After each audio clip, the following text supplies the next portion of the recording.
Hey, good evening. Welcome in. It's SEC After Dark. It's the best day of the week, best night of the week. The storm has blown through here in Nashville. My power flickered for a minute, like 7:30. I was nervous that it was going to knock me out, but it flickered on. It flickered off and flickered back on. So I'm here, and that is a good thing. The storm is past. We got the rain we needed, but we are here Thursday night. It's SEC After Dark. Joining me is Stephen Willis from Locked On Ole Miss, Jake Thomas from Bama After Dark, and Tide Talk Live. Jeb Beecham, well, he's just a guy right now, but his podcast is under construction, like the Florida Roads. And we got Mike Huseman from Off Season After Dark, and also a regular contributor on Locked On Vandy and Locked On Ole Miss, as a member of the Locked On Ole Miss Everydayers Club. And joining us is of Biscuits and SEC right at the end of the intros. Couldn't have timed that any perfectly, boss man.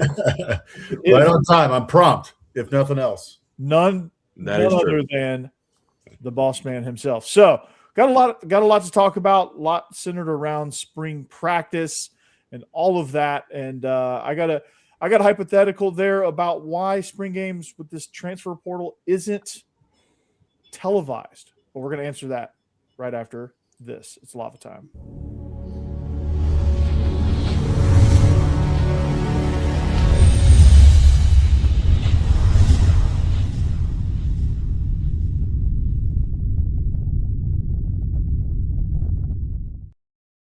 Just a lava fall. It just gets me every time. So, like I said, SEC After Dark, best night of the week. We got some spring practice stuff. We got some spring games that have already been played.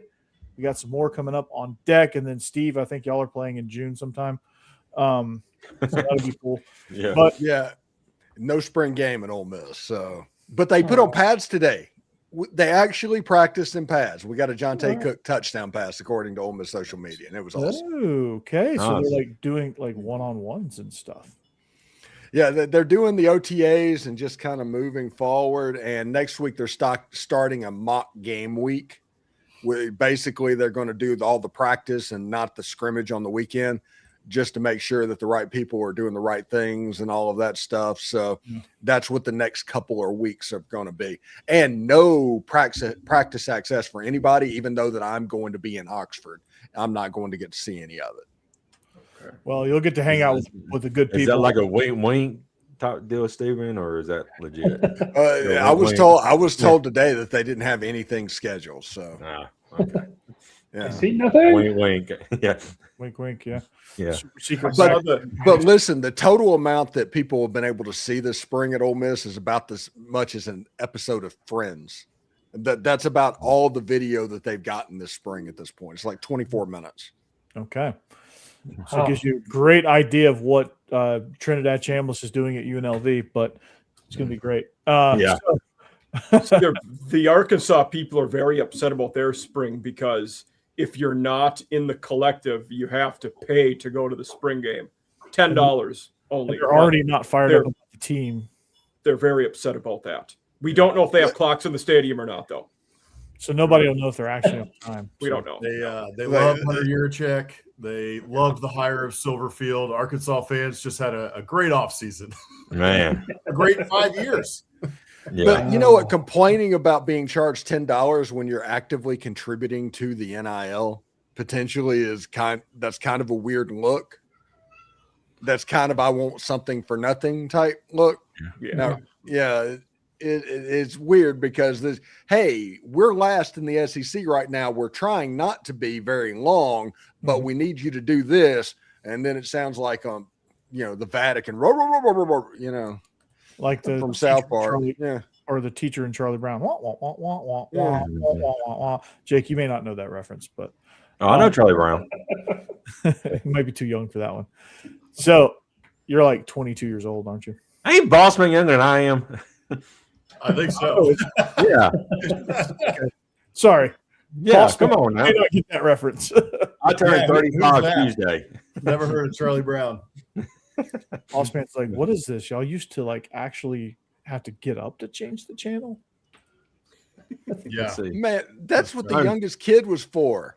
Hey, Sitting sitting Indian style, close to the TV, so he can serve as the remote. Change it down. Put it, I I am don't think you can 20 say years. Indian style anymore. especially on New Year's Yeah, Day when there was a college game on every network, Yeah. and you had to manually go back and forth unless you Yeah. were good enough and rich enough to have multiple 13-inch black and white TVs to bring in for New Year's Day.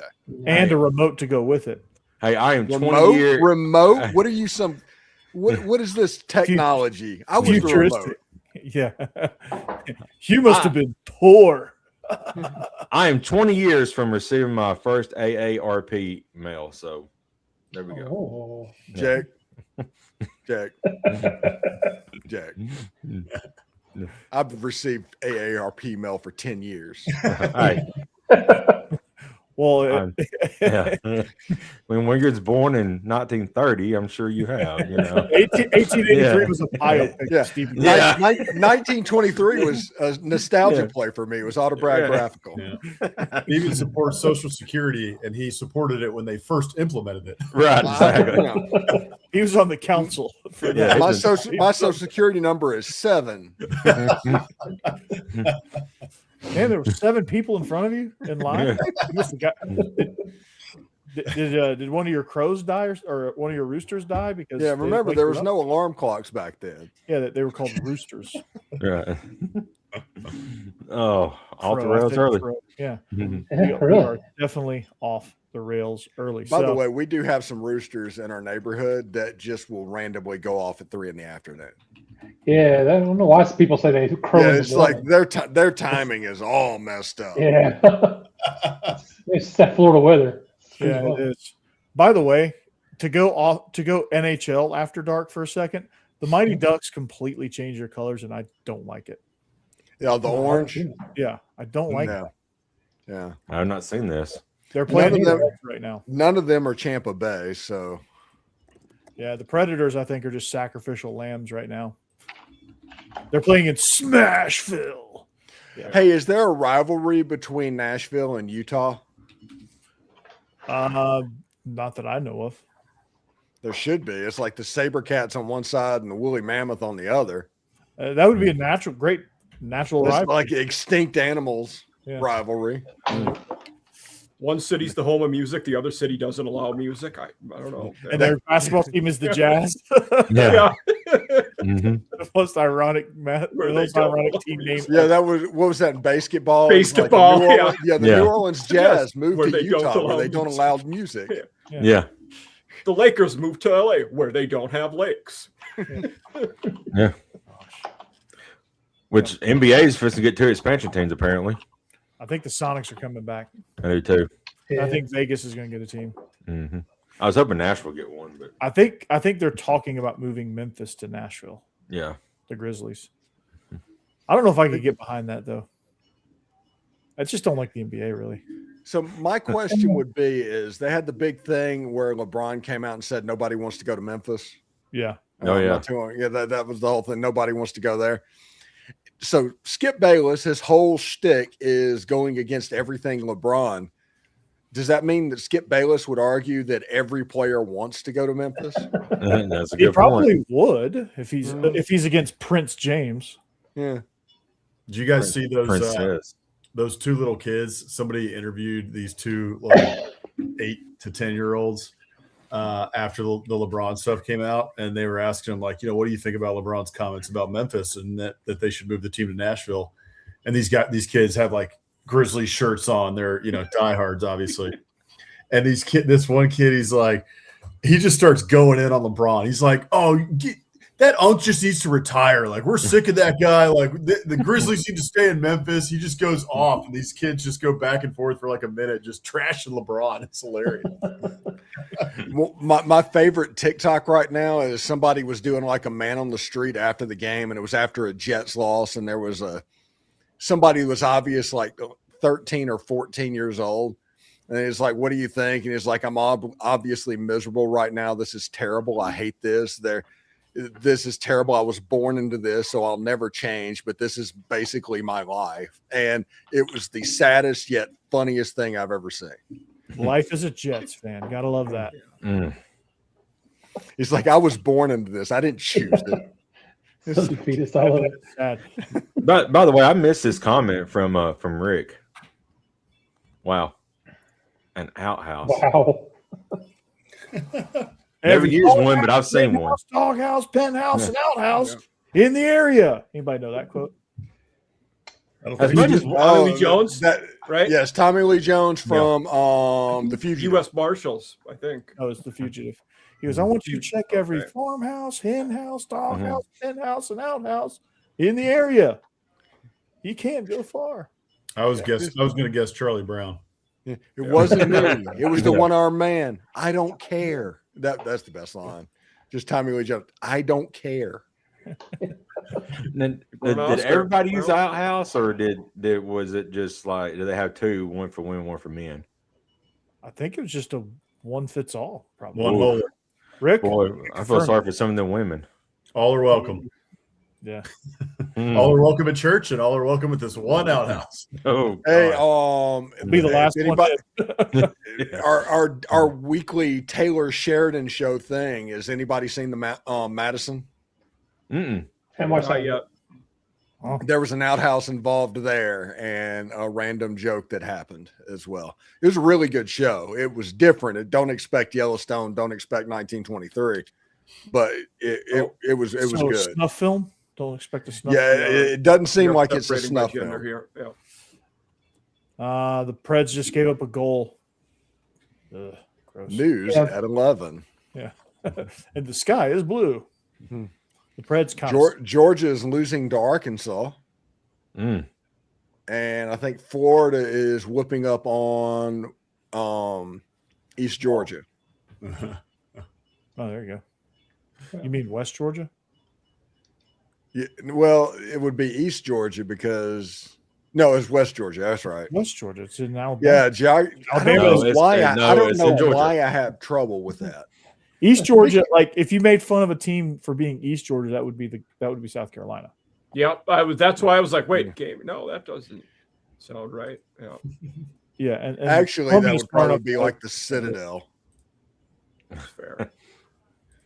Corey, The at least Gamecocks one got their team. first SEC conference sweep since 2023 last weekend. Yeah, Nice. but it was against Missouri, so it doesn't count. Still counts. Still counts. If you played in a high school field, it doesn't count. For you, not Mike, it does count. Got to give you something. Okay. Thank you. Boss Yeah. man, South Carolina's going to be pretty good at football this year. So Yeah, they are. They're going to be a sleeper team. Yeah, you're going to have to just wait about 4 months. they're lucky they don't have to play Vanderbilt. It's good. They have Mississippi State in baseball this weekend, who was on a heater but has been struggling lately. They're on the opposite of a heater. Yeah, 2 straight. They got swept at home. Yeah. Do you have to go to Starkville, Corey? I think so. Is Vandy at Starkville? I think so. Hold on. Let me look that up. I can't remember on that one. I Are can't. you talking about for football next fall, Steve, or what? Yes. Yeah. It is in Starkville. Yeah, in Starkville. Okay. First weekend in November. There it goes. I know there's no such thing as run rule in college football. I get that, but I'm kind of rooting for Vandy to run rule Mississippi State in that game. That would be hilarious. Yeah. You got 2 straight road games, and with a bye week in between. Got that gauntlet of Kentucky bye week and Mississippi State. Oh my goodness, that's called the bottom 2 rivalry. Yeah, right there. Really? And Then before you that, end the season. Arkansas. Well, I think you got Kentucky. It's like Arkansas, Kentucky by Mississippi State. I'm looking at the schedule. Right? Yeah. I printed out the FBS schedules, came out with their helmet schedule yesterday. But we crank it up in SEC play with Auburn, Georgia, and Ole Miss. Yeah, So there's 3 early. wins right there. Yeah. That's called 1 and 2. Bama, Because Florida, everybody knows, Tennessee's not an easy ending 3 either. especially when you put 50 on Tennessee the year before. Yeah. Yeah. But we're going to do it again. They got Alabama, LSU, Oklahoma, Texas, and Vandy all in a stretch. That's rough for Mississippi State. Everything. There's going to be one team. I don't know who it's going to be, but there's going to be one team this year, and it's going to be in October. It's probably, I don't know their schedule, but it's probably going to be in October or September. That's going to be an SEC team. that is going to screw around and let State stay in it to where Kamario Taylor can use his legs. Let's see if we can predict It could be at LSU. Yeah, because that's their fight. If he can use their legs, that's problematic. If you get a couple scores up to where you have to throw the ball, it's going to be a problem. I don't think it's Oklahoma. I think Venables will game plan for him pretty well. Yeah. So it's got to be. It's not going to be. Look out, Mizzou. It's going to be Texas. Mizzou at home. Mizzou at home in September 26th. Mizzou's not a team that messes around usually, though. Like, you don't see them lose to teams they shouldn't lose to usually. You're right, but Yeah. if it's going to be any of those teams that I'm looking at, I'm picking them or LSU. LSU's a good pick because they can't stop the running quarterback. Yeah, exactly. Yes. Yeah, the next time they stop a running quarterback will be the first time. Like Marcel Reed's going to tell his grandkids about the games he played against LSU. I saw some rando guy was like, he did a ranking of SEC D coordinators, and I think he had Blake Baker 2 or 3, and I'm like, has he not seen him go against a running QB? Oh my God. I don't think he's decent, but that's pretty high praise if we're putting him 2 or 3. Yeah. Is he top 5? He was 3 because they had Schumann at 2 and him at 3. Yeah. Wait, Schumann? Schumann didn't have his best year either last year. Yeah. Who was number 1? Who was Kirby. There's D coordinators. Yeah.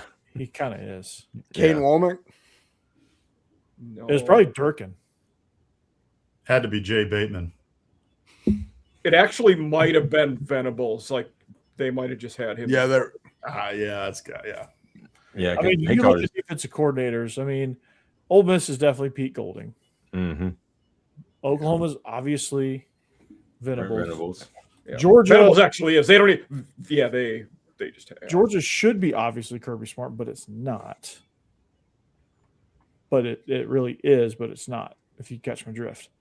by the way, if Georgia can't figure out a pass rush next year, they're going to be in trouble. That is true. Yes, they will be. Because they were in trouble last year when they couldn't figure out a pass rush. Games they lost. Couldn't get the quarterback. The games they won, they had to out-maneuver and out-duel and pull some lucky charms out of their butts. They played pretty well against Alabama last year with the pass rush, but that was about it. If I'm remembering right, I mean, they were on the second time around. The first time around, Ty Simpson had all day back there. The first time around, and didn't Alabama run the ball a little bit? Yeah, they did. In the second half, they ran the ball. A little bit. Not a lot. Maybe I'm forgetting then. But the SEC championship was SEC championship. Georgia just said they were pissed off. And they pinned their ears back. Yeah. They were pissed. Like Georgia was a choked fourth quarter by Trinidad Chambliss the first time from being in the Gator Bowl last year. Yeah. I mean, Ole Miss scored over 30 points both times they played them, and it could have been more than that. I think Tennessee lost on a missed field goal, so. And they might not have beat Florida if Lagway didn't get hurt either. Yeah, I mean, that is good. Not they could not get after the quarterback, not even a little bit. Yeah. No, it was odd. It was real odd to see. They just couldn't do it. So, I'm blanking. Were they 11-1 in the regular season or 10-2? I can't think of a second loss they had. I think it was 11-1 because the second loss would have been that Ole Miss game. I think that was only their second one. Okay. Yeah, and they were gifted that play against Auburn too. I mean, they could have been down that game as well. They should have lost 4. Yeah. They were on the hook for 4, and they actually lost one of them. Now, one thing that's going to be interesting is how are they going to replace Zach Branch? How do you? Because that dude was, a freaking weapon, man. Yeah, that guy was. He could be their offense from time to time, especially their deep threat. Their deep threat. Yeah, tell John Leggett that Georgia had a deep threat last year. Yeah. I feel like they only threw bubbles to him too. That was about it. They threw tunnel screens to him a lot. They would have him coming towards the quarterback and then just dip up.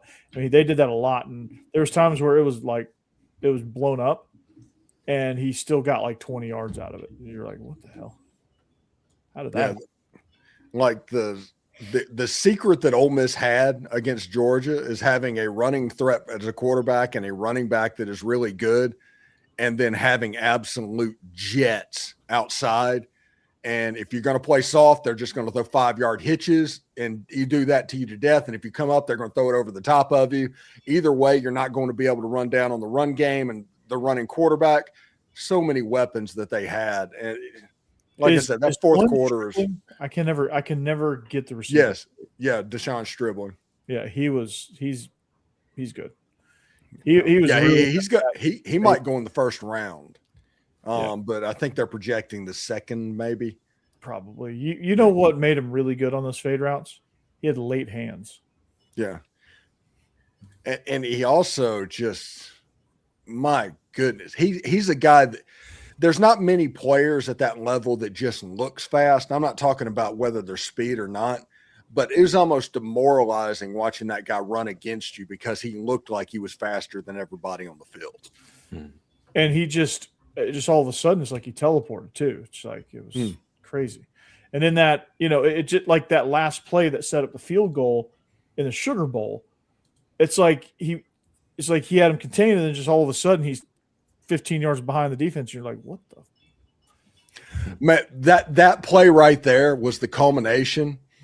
I think it was 8 or 9 days in a row. And I was talking like, this is what Ole Miss is trying to do offensively. This is the goal. You want to make Georgia have to bring a safety down into the box to where there is a true one-on-one on the outside and then exploit it over the top. But you need to get them out of a two shell.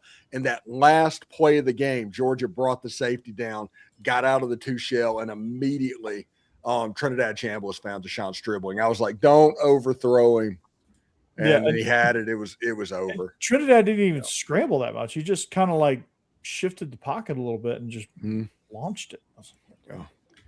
Man, he is so good. He is. It's a shame that Hugh Freeze couldn't get him, Yeah, seriously. Couldn't get him going, right?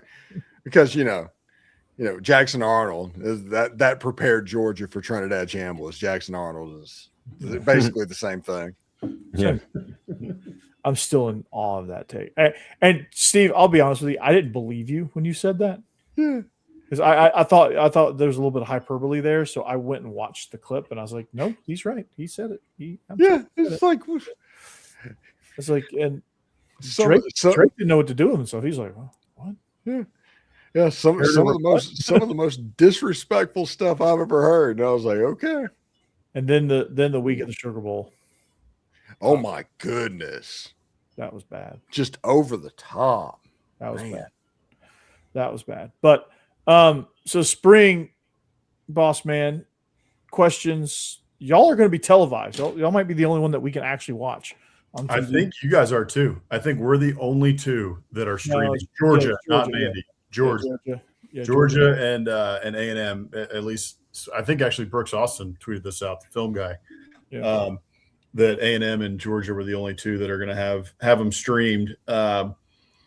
So, I mean, obviously, just a quick rundown of the questions would be Marcel Reed, got to make a step, right? Like, played very well at times last year in the Heisman conversation all the way until late in the year. And then you run into a buzzsaw and you go, you lose to Texas, play pretty poorly, especially in the second half. Decision-making has to improve. A&M missed a big wide receiver last year. They had good wide receivers who played very well. Casey Concepcion is looking like he might go in the first round. As you should. Yeah. So, but not much size. So we brought in Isaiah Horton, which complete surprise to me that he left Alabama. But do you think Casey Concepcion's size will take him out of the first round? Or do you think he's fast enough to? I think he's fast enough. We'll see. But if I had to bet, I bet he's a second rounder. Yeah. Really, to me, the big question mark is going to be how do you replace Cassius Howell? Who replaces Cassius Howell on the defensive line? And then on the offensive line, we talked, Hammer and I did a ton about this, you guys as well. The offensive line last year for Texas lost 4 out of 5, and that was our big question mark going into the year for them. Is like, all right, they got all this hype, all this talent, blah, blah, blah. but 4 out of 5 on the offensive line is going to be tough to replace. A&M has the same issue this year. They're replacing 4 out of 5 on the offensive line. They brought in a lot of big transfers, Cohen Eccles, 2, I think, from LSU, 1 from South Carolina, Formby from Alabama.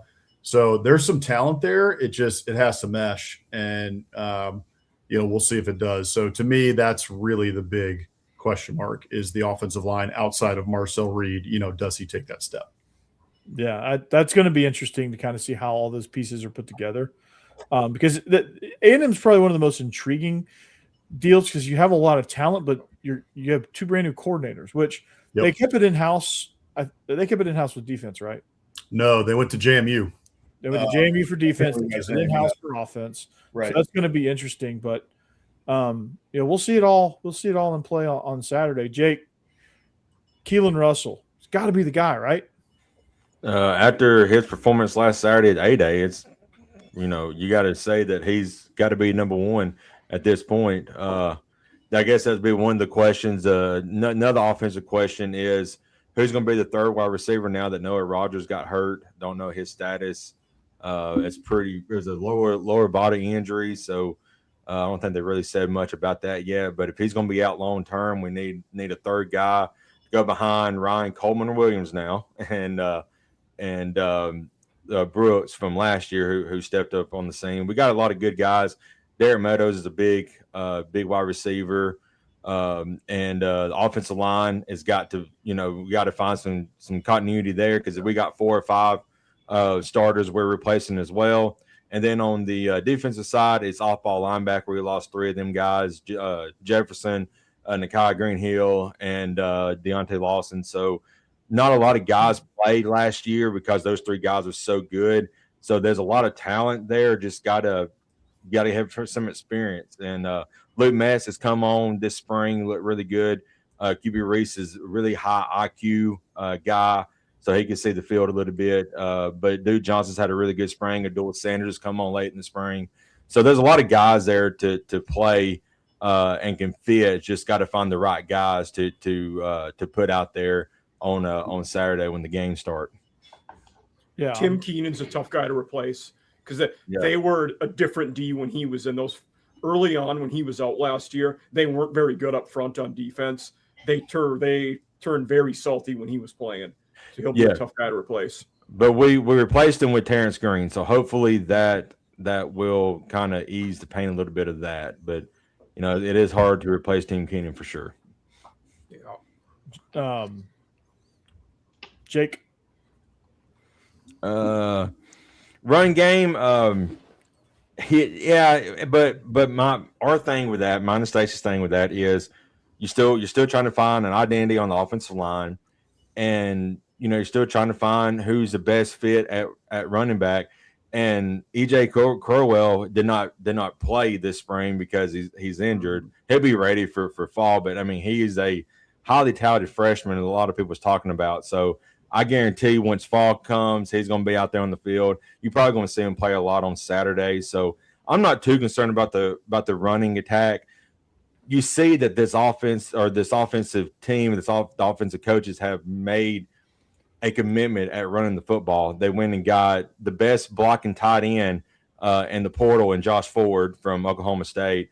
You brought in a new offensive line coach. You brought in 4 new offensive linemen. So it's all there. It's just got to be put on the field comes, on Saturdays and just get out there and just man up and hit somebody. That's that. I couldn't have said it better myself. Just man up, hit somebody. I love that. Mm-hmm. Yeah. Jeb, what do you think of the quarterback battle with Faison Brandon and George McIntyre? Like I'm hearing George McIntyre is just kind of like vanilla, and Faison Brandon obviously is the dude with the high ceiling and high upside. Yeah, and unfortunately, they're doing a pretty good job of keeping that close to the vest. So we're not getting a whole lot of details other than I think a lot of us thought George McIntyre was going to be the guy going into the spring practice in these games. And when now coming out of it, I don't know, Faison's looked really good, but still a freshman. I mean, he's obviously still a freshman, but he's a freshman that you could tell is going to be very good. And then George McIntyre hasn't separated himself, which I guess has got to be kind of worrisome, at this point. Yeah. I mean, he's still just a redshirt freshman himself, but we were kind of hoping he would take over, because I mean he's got the clear path to the starting job if he just plays well, and it hadn't really come out that way. So I don't know. Now the question is this, and dealing with Tennessee's quarterback battle, dealing with Alabama's quarterback battle, dealing with Florida's quarterback battle, Vandy's quarterback battle. I'm probably leaving somebody out, but those are the main four that I can think of right now. Florida. I said He Florida. said Florida. Okay. Auburn. No, I'm just kidding. They always have a quarterback battle. South Carolina, LSU. LSU. Yeah. LSU. They got Okay. a new guy. So the question is this: when both of your guys don't have starting experience, but one's been in the program longer than the other, like Austin Mack versus Keelan Russell. Like Austin Mack's been with Ryan Grubb and DeBoer, and he's old. He's been in the system a little bit longer. With McIntyre, same thing. With Blaze Berlowitz, same thing. With it's kind of weird with Florida because Tramell Jones has been with the team, but hasn't been with Buster. But Aaron Philo has been with Buster. That is an interesting situation. It's an interesting situation, but then you have one of them that has the experience, and then you have the other that's the high upside, high ceiling, extreme, more talented guy. Faison Brandon is more talented than George McIntyre. Tramell Jones is more talented than Aaron Philo. Keelan Russell is more talented than Austin Mack, and so on and so forth. So do you go with that, like Jared Curtis, obviously? And Jared Curtis is miles ahead of Blaze Berlowitz in talent. Yeah. And that's not a shot at Blaze Berlowitz. Like it's the real deal. I saw it. Yeah. So do you start? Neither of them has starting experience, so you're going to have probably the same mistakes. Do you start the higher ceiling guy right away? Just throw it all out the window and just say, "Let's go. We're going to live and die with this guy. This guy's going to give us more later." Or do you just let him sit for some reason and let the more experienced guy go first?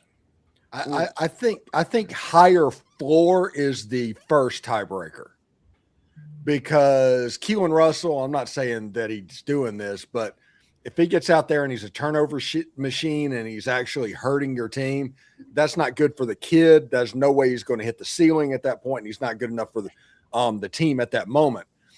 So I think if the floors are relatively similar, that's the point where you talk about the ceiling. So the number two would be the higher ceiling. But I think higher floor is the first judge in a situation like this. You don't want to put a quarterback out there to where you stunt their development because they're turnover machines and they're Jamie Howard, essentially, for the old timers that remember that, throwing 3 pick sixes in one game. You don't want that situation. Well, let me say this: in Alabama's situation, we have a unique situation, not because we're bringing in a new quarterback, but everybody's saying this is Kalen DeBoer's make or break year. He's got to get the quarterback right, because if he don't, and they have, I mean, at this point, I'm saying a 9-3 season, a lot of fans are going to turn on him. So he's got to get this right. So I think he may take a chance with Keelan Russell just because he feels like he's the ceiling is higher for him, and he's going to be the guy who's going to put the future in better terms, and the team and the future better terms than what Austin Mack will. Well, and some of that it kind of depends on how the coach is and how he reacts to situations. But I could see in what you're saying, that situation actually favoring what Steve is saying now. Mm-hmm. If this is a make or break season for him, when you want the guy with the higher floor, because putting somebody in who is a boom or bust, if he busts, you're gone. But if neither of them have starting experience, how do you know where the floor is? And that's the problem. I think that's why Coach Heupel always goes, or tends to historically go with whoever has more experience, not because he thinks they're better, but because he just doesn't know about the freshmen yet, and he likes to let them sit and learn more about them before he doesn't know about either. I think that's the reason they did 3 scrimmages this spring. Yeah, yeah. And I think that's true. I think in this situation, whether it being a redshirt freshman and a freshman, there's not enough of a difference for him to say, well, this guy's obviously got the experience. And So, they'll carry that into training camp for sure. Yeah. But yeah, it'll be a while. By the way, I will say, I think Keelan Russell's going to win the job, and I think Austin Mack next year is going to be the quarterback at like Fresno State or something like that. Yeah, I wouldn't be surprised either to see both of those quarterback battles go into week 2, where we're seeing, a couple series for both or what have you. I mean, so Alabama plays East Carolina out of the gate. Then you got Kentucky in week 2. And then for Tennessee, it's Furman and Georgia Tech. So I think in week 2, those are not, easy games you necessarily. want your starter established by week 2. Yeah. Yeah, Yeah, right. Heupel also doesn't like the 2-quarterback system at all. No, I He'll want to pick think, one of them, but I think the decision gets made like week 2 is we're done. Like yeah, whoever plays week 2 is probably it. Yeah. But we might both be getting reps going into, through week 1, and then it's, okay, whoever gets the nod in game 2 against Kentucky or for Tennessee, Georgia Tech, it's all right, show us what you got. And if somebody takes the reins, then they take it. Otherwise, you got a chance to put in the other one, see how they take it in game 2 before we move on. And for Vandy, luckily, they get Austin Peay to start and then Delaware. So that's a nice little ramp up there. Yeah. And it's worth remembering this when it comes to Tennessee. Let me take you back to early September 1994. Tennessee lost 2 quarterbacks in that game. That was with Todd Helton and Jerry Colquitt went down. Brandon Stewart took snaps before Peyton Manning going into that game. Wow. Yeah. Brandon didn't want to play the true freshman. No. first as a true freshman over Peyton Manning. So it's not exactly a guaranteed deal. No goats. By that year, I saw Peyton Manning throw an out route on a freaking rope at Mississippi State in like his first or second start. And it was like, okay, that guy's going to be fine. Yeah. Yeah. But you also got to remember, Heupel didn't have the perfect track record of picking who to start because we saw Joe Milton playing before Hendon Hooker would in. So. Yeah. Oh, don't do that. Yeah. Don't set me up. Steve. Yeah. Who's Joe Milton? I don't remember. I'm good with He can throw an orange 100 yards. Yeah. yeah, they love that talent. And If you need a pass throw 40 yards, Joe Milton can throw it 40 yards. Need a pass throw 10 yards, Joe Milton can throw it 40 yards. Yeah. see, he's that poster child for not getting caught up in talent and seeing how they actually do on the field because Joe Milton had all kinds of talent. Bossman, you said it best because the last show that me and Stacey recorded, that is what we both said. We feel like the QB situation could go into week 2, and I said I would like to see it be established before at least the Florida State game for sure, but especially before we play Georgia, because if you're going in that 4th game and still don't know who your quarterback is, that's not good. If you're playing a 2-quarterback system against Georgia, that's not going to end well for Alabama. Look, that's because both of them are terrible. Like you have no Isn't- good option at that point if that's Isn't Bama South Carolina week 4, Jake? Week 4, so okay, so think yeah, so. we definitely need Yeah, 4. I think Where Gamecocks go yeah. to. That be? Yeah, It's no, in it's in Tuscaloosa. Tuscaloosa. Oh, Yeah. because that was I could see sandstorm happening that night. Georgia for Alabama this year, 2nd week in October. Yeah. Yeah, Bama's got a rough 3-game stretch from mid-October to latest. Georgia, Tennessee, obviously always third Saturday in October, and then A&M. Mm-hmm. Yeah, they'll be back in Knoxville. We've been trading those back and forth the last few years. I don't think this year. Them and y'all Vandy have that the much same problem. bye. You may get us this year. Georgia starts with Tennessee State. That's a fun one. Oh, Look at this murderers row. Tennessee State, Western Kentucky at Arkansas. That's the first 3 games for Georgia. yeah. Soft. Then they get Oklahoma, Vandy, and Alabama. Georgia's going to speed through that early part of the schedule. They're really going to put the pedal down to the floor. Yeah. WKU's at least a fun team to play, though, because relative to the G6, they're always good. They win 9 games every year, and That's they're true. going to throw the ball around. They're going to lose both of their coordinators to a bigger school every year. Their quarterback transfers. They're going to get another guy to portal in. from like Do it all over again. Actually, they got Florida State's backup, Brock Glenn, for this year. Oh, there you go. Wow. They're one that I would just, I mean, I think Georgia's going to be fine, but they're one that I wouldn't love to schedule just because of the, their offense. And you're not going to see that offense, for most of the rest of your schedule. So to game plan for that, like you worry about getting got, Yeah. Mm-hmm. Or even it just being a close game, like way too late into the third quarter, start of the fourth quarter, they're only down by 10 or a touchdown or, and you're like, what are we doing? Georgia, Florida, is that in Jacksonville this year? Or are they doing the different location? It's in Atlanta. Atlanta, Mercedes-Benz. Yeah, it's in Atlanta, and then the next year it's in Tampa. Okay. Yep. That's a Halloween night, by the way. Florida, Georgia.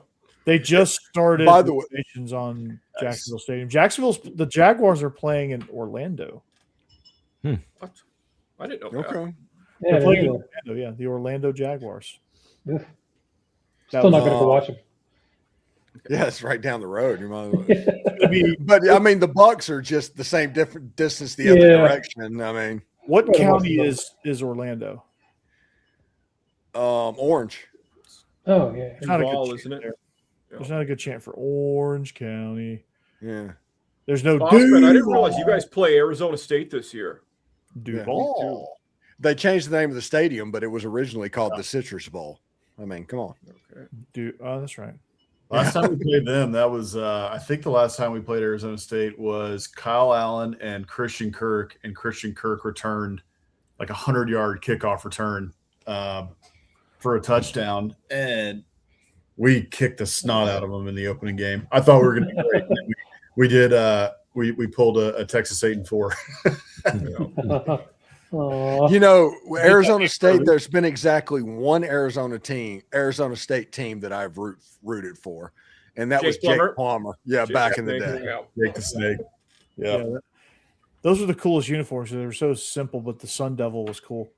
The Sparky stuff, Yeah, the Sparky ones. Yeah. Yeah. The yellow helmets like that. Like no one had those colors, and you were just like, "Oh, that's cool." I mean, I didn't know They're about gonna be Wyoming, but pretty Wyoming fun has this year. colors. Yeah. I like two of that the top. they play. Go for I it, like Steve. that they play for the Territorial Cup because they started playing against each other before they were a state. Yeah. That's cool to me. That is cool. The other one out there, Nevada wasn't state till the 1900s. Nevada's blue and UNLV's red because of feuds that went back to the Civil War and people that moved there. Yes. Cool. Yeah, The reason UNLV is the Running Yeah. Rebels. Yes. It actually goes back to Yeah. that. Yeah. But I was just saying, Arizona State's going to be fun this year because 2 of the top 5 portal receivers are going there, and then Cutter Boley, I actually think is a decent QB. I think he's going to be Hold on. low-key the best quarterback in the Big 12. Ooh. I was surprised he showed flashes last year, no doubt. I was a little surprised that Will Stein didn't, Now, if Colorado's team gets in the weight room, Yeah, maybe they can do something. Well, also- Texas Tech's in the Big 12. As long as Texas Tech's in the yeah. Big 12. Sorsby's really good. Yeah. Mestamaker was a stud too at North Texas, and he followed Morris to Oklahoma State, like that whole roster did. They're the Big 12 Auburn this year. Okay. Got a G6 roster. Yeah.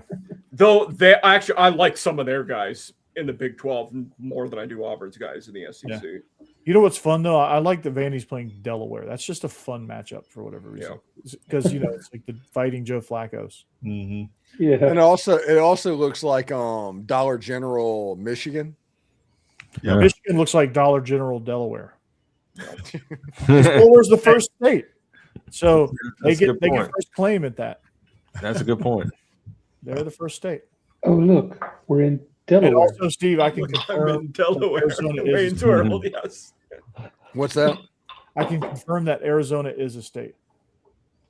Arizona is a Now, Paul is not a state. Kent is Yeah. not a state. Nope. Kennesaw's Not not a a state. Kennesaw Not is a state. Delta's not a state. Nope. there's Furman. Confusion on Boss Man's face right now. Yeah. McNeese, not a state. Not a state. Tarleton, not a state. That's true. Ball, not a state. Yeah. Paul, definitely not a state. Wright, not a state either. Fresno. Fresno Not a is state. Not a state. San Jose. Not a state. Not a state. Not a state. Not a state. Did y'all see the Colorado No. social media team and the Some people will try to tell you this is fake. yeah, the response there, I thought the response video was hilarious. I'll have to go see that. I haven't seen it yet. Yeah, I haven't seen it. For y'all watching, if you haven't seen it, go over to Colorado Footballs. I think it was on their Instagram. At first glance, I didn't realize it was Colorado. I was just like, oh, that's kind of funny. And then I looked at it, I was like, oh, that's Colorado. It's even funny. It's like it's the real account. Yeah. I'm like, okay, they leaned into it. Good. Yeah, that was funny. Yeah, I guess they were getting clowned because they were all walking onto the field and all these people started commenting like, y'all are small. Oh, wow. Yeah. So good. Okay, that's pretty good. Yeah, haters will say it's fake. So that's why you cracked that joke, Corey. Okay, I get Yeah. it now. Yeah. Tying it together. I got you. There you go. Here's a question right here from Rick and Bonnie. That's If way the too big brain for me. If the United Kingdom was a U.S. state, where would it rank in per capita income? What the hell is the kilometer? Wait, is that in pounds or dollars, Rick? Yeah. 51, Rick. 51. It'd be outside. Yeah. The Right now, it Mississippi, ranks the 51. Mississippi clowning on the UK memes that are on Twitter right now Oh, is some yeah. of the funny. It's like Oh, Jim Henson, Elvis, and Morgan Freeman, like in like royalty suit, like dressed up as regal. Oh, it's fantastic. Is Jim Henson from Mississippi? Yes. I didn't know that. Okay. So is Oprah. 51. Oppo. Walter. Oppo. Yeah, she's a former Colorado Whippet. Or Kosciuszko Whippet. Kosciuszko.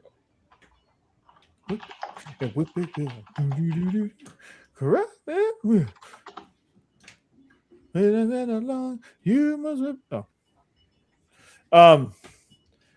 Got jamming out to Devo there for a second. Evo, yeah. All right.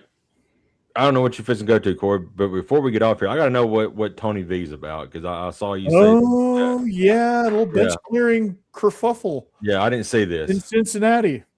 Yeah. Yeah, just the yelling at umpires again. Umpires yelling at him, really. They're throwing. Yeah. They're doing a little goody, Jake, and Cincinnati didn't like it, and so they got into a little. They got into a little where they got into a little gathering where they just expressed their feelings to each other. You know, That's kind of like what we do every Thursday night. Right. Yeah. 90s. Mm-hmm. Hey, we had them under control to the thing. I don't know what their problem is. it's major leagues. I can't. I think it's gotta, we'll see what how the experiment goes. It's obviously very early. They gave him a 3-year contract, I believe. Yeah. But it could be one of those things where, I mean, we've seen this with many coaches. Like, I mean, Nick Saban's one of them too. I think he probably would have succeeded if he got Drew Brees. Whole different story. But there are just a lot of coaches that are, their temperament, demeanor, the way they coach is way better suited for college than it is for the pros. And I wouldn't be surprised at all if that's Tony Vitello. He'll lose the team by July, if not sooner. And then next season he'll be coaching Alabama. No, I don't know about that. No, it'd be North Carolina. Arkansas. It'd be He's the Arkansas, next yeah. coach in Arkansas. He's the next coach in Arkansas. But when you ask him, he's not. Yeah, he's not going to admit right. it, but he's the next coach at Arkansas. He is. Hey, speaking of managers, how about old Walt Weiss like making the tackle the other night in the Braves bench scrum brawl? So there's a clip of I saw it on YouTube Shorts. There's a clip of like Chipper Jones they're talking about Greg Maddux and hitting Jose Canseco. Yeah, I've seen that. But it was like they're like, yeah, Walt Weiss was like, yeah, hit him, and he was like, yeah, Walt's like an MMA guy. Yeah. And he was like, yeah, hit him. I got you. Yep. We see why. He threw the hat And down it was Jorge Soler, right? It was like, Yes. Oh yeah, Like a wasn't a notable small former guy. Brave that did that. Yeah. A legend in Braves history for hitting the game-winning home run against Ball that still hasn't World landed Series yet. home run. That ball still hasn't landed yet. Yeah, it still hasn't. which, by the way, if y'all have the MLB app or whatever, you see the Greg Maddux documentary. That is well worth your time. That is an amazing documentary. Greg Maddox was like, "Yeah, they asked me if I was worried about them stealing my signs," and I was like, "No, because like I'm going to tell you what I'm going to throw. I'm going to throw an 8-9 mile an hour, and you're not going to hit it." Yeah. He only knows how to paint corners. When he first got to Atlanta, he was telling the story, and he was with that legendary pitching coach. I forgot his name. Leo Mazzoni. Leo Mazzoni, yeah. Yeah. And he was sitting there going through the workout, and Greg Maddox intentionally had a bad day to where it just didn't look right, and he just completely intentionally screwed up the first practice to see if Leo Mazzoni would tell him that he screwed up. Because that was important. Yeah. They drew the figure eights of where his balls crossed the plate, and it's amazing. Like he literally, it wasn't on the black, it was literally on the front corner or the back corner of the plate, curved. It was amazing. Yeah, it was Eddie Perez telling you, he could throw it this way, he could throw it that way, No way. he could throw it this way, he could throw it that way. It's like Jesus. There's one pitch, and he talked about playing. He goes, yeah, they nowadays if it's a grounder, they're going to throw the ball out. But it used to be like they hit a sharp grounder to shortstop, you're going to get a nice little scuff on the ball. He goes, what I do is I grip opposite of the scuff, and I put pressure on the seam opposite, and I throw it, and that thing has about 20 feet of bite. I mean, it runs from the batter's box all the way to the black on the other side. Wow. It is nasty. Yeah, he showed a pitch against the Giants that he threw that started out behind a left-handed hitter and went over for a strike. It was on one of those scuffed balls. Mm-hmm. Yeah, that's he threw that, and it would bust in on a right-handed, right under the hands. That story he told about, I think it was him. I can't remember if it was Javi Lopez or who the catcher was, but Eddie Perez. Eddie Perez. That was his catcher. Like every fifth day, it was Eddie Perez. Yep. The story about Jeff Bagwell when in the regular season they were up like 8-3 or something. He's like, "We're going to win this game," so he threw him literally a meatball. Yeah. What this, sir, he's like, he's going to be looking for this. Just served one up. Bagwell hits it into the cheap seats. He's like, "I'm going to watch this. Like, we're going to do this later. Remember this." And anyway, they get into the NLCS. I think it was NLCS. Same things, like similar situation. And Braves needed a strikeout, and he struck him out on that pitch. He was like, he was waiting for that, and we threw opposite, and struck him out. Yep. They didn't cut. He wasn't the professor for nothing. Yeah. And he called his own pitches, by the way. He's like, "Catchers, all I need you to do is hit and receive the ball. That's all I need you to do. I'll take care of the rest." And he did. He goes, "You guys got to catch everybody else. Like, you got to worry. I'll take care of it." And I love the story that Chipper told about him against the Diamondbacks, where he was. Yeah, it's a good story. They wanted to intentionally walk him, and he was like, "No, give me a chance to get him out." Yeah. He goes, "I'm gonna throw 2 pitches. I'm gonna throw change up away, slider down and in. I'm gonna pop him up third base." And Chipper's like, "Sure enough, slider in, slider down, popped him up." And I'm sitting under the ball, and and I'm like, "You got to be shitting me." Yep. And then Bobby and Theo were just dying laughing. They're just like shaking. Wasn't there some kind of altercation between him and Chipper at one point that Chipper talked about? I forgot what it was. I remember hearing something about it though. I'm sure there was. Yeah, I'm sure they had something going. But he pretty much told Chipper, you just, where to go. Pretty much. I can't remember the story, but I remember hearing it on one that. Yeah. How those guys didn't get more World Series, it will always blow my mind. Bobby Cox. Yeah.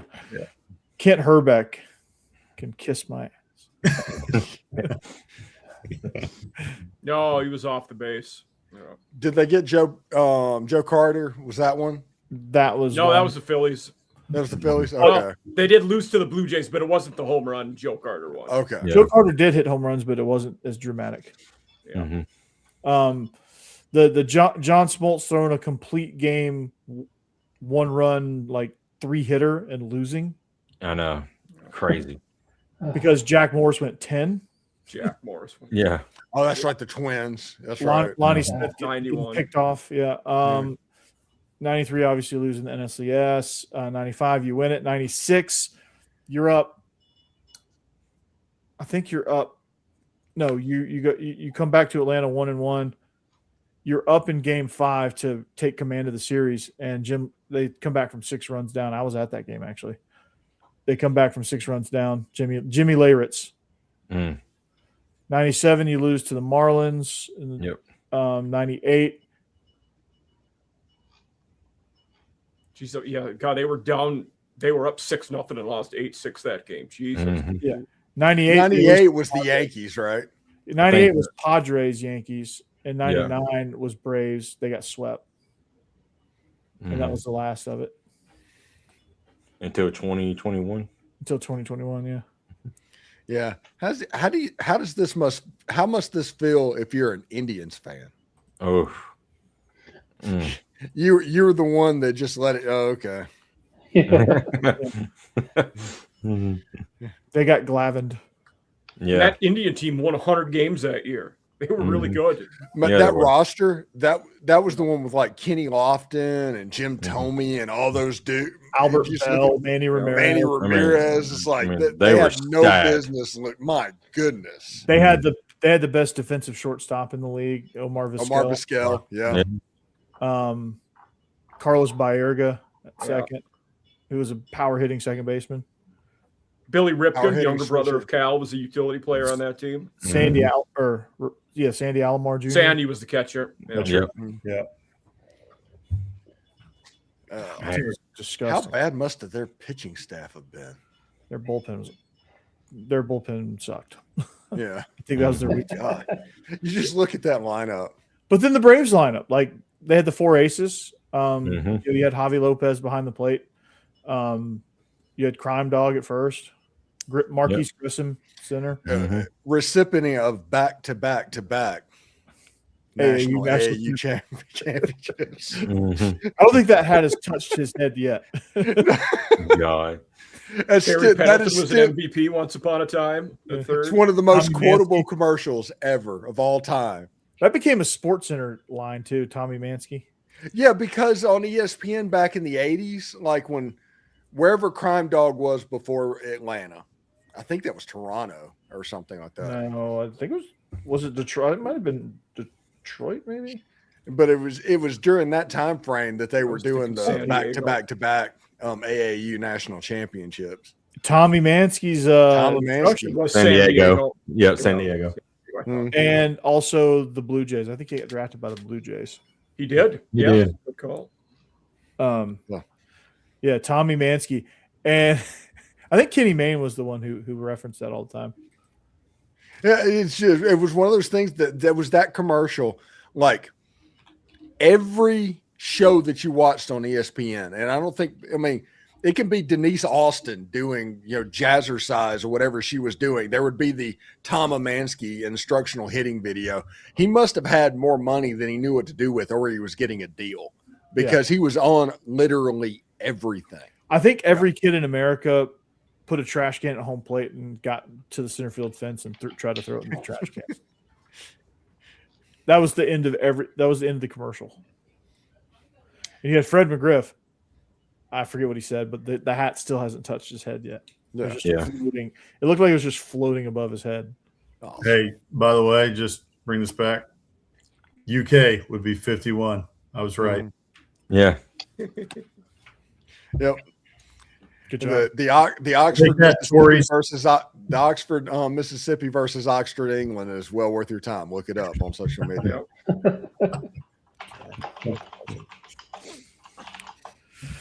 Oh man. 2 minutes, Corey. 2 minutes, Corey. Oh, 2 minutes. Okay. That was a fast hour. Yeah, it was. That's what Tom Amansky does.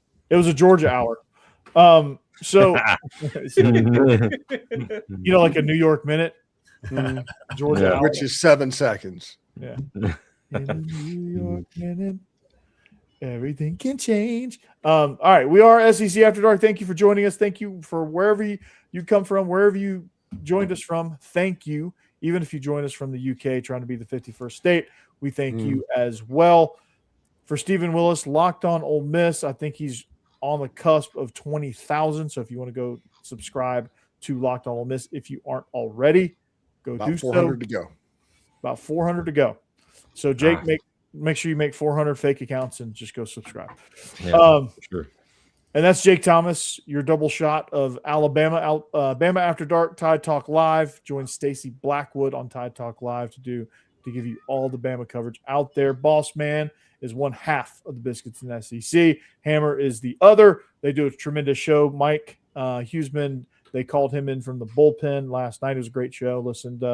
I listened on delay, so I wasn't able to join you guys live, but I did listen and did catch the show. And Good night, Rick. Good night. Goog night. Speaking of Mike Huseman, he is off-season After Dark and also a regular contributor on Locked On Vandy. Was on my show this week and a contributor to the Ole Miss Everydayers Club as well. And then you got Jeb Beecham, who it's highway robbery for the listeners that you aren't doing a movie podcast. Just saying. So you got to construct one. You got to go with it.